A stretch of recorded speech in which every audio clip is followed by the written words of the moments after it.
Mawukuthi nje mhlambe ngimuntu wesilisa kukhona nengingacishe ngibone ngakho ukuthi kungenza ngibe nezinkinga manje ezifake yona into lesikhuluma ngayo. Impawu kubantu besilisa ayonto evamileyo ukuba khona.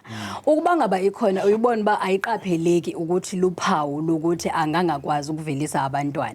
Impawu ke eziye zivele kuxa ngaba uthola ukuthi oyena nobangela ukuthi umuntu wesilisa angavelisa abantwana ibe inkinga ehlangene namahormone.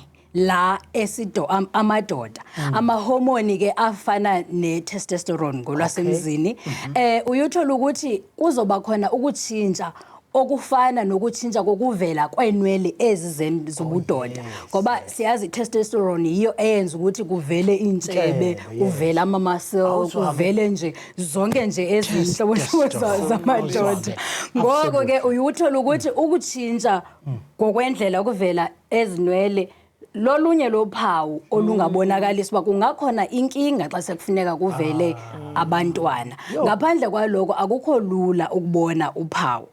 Ezinye izinto eziye zenzeke emadodeni ukuba ngaba umuntu unenkinga kwezempilo uthola ukuthi uneshukela unezinye izinto anazo mhlawumbe uye walimala kwilungu eli lobudoda uthola ukuthi ngamanye amaxesha unalanto okuthiwa ngama-mumps andazi ngesizulu ngathi yini kodwa le ihambelana nokuphumela uzagiga uthola ukuthi kuchaphazeleka ke ngoku nala kuhlala khona amasende khona uyithola ukuthi ke ngoku nje uzoshaya manje nawe uyakwazi ubana achaphazeleke uyithola ukuthi uba ngaba umuntu unezonkinga ezinjalo ke uzohamba ayo kwisebe lezempilo akhuluma nomuntu owazi ngezempilo ukujonga uba akukho kuchaphazeleka na.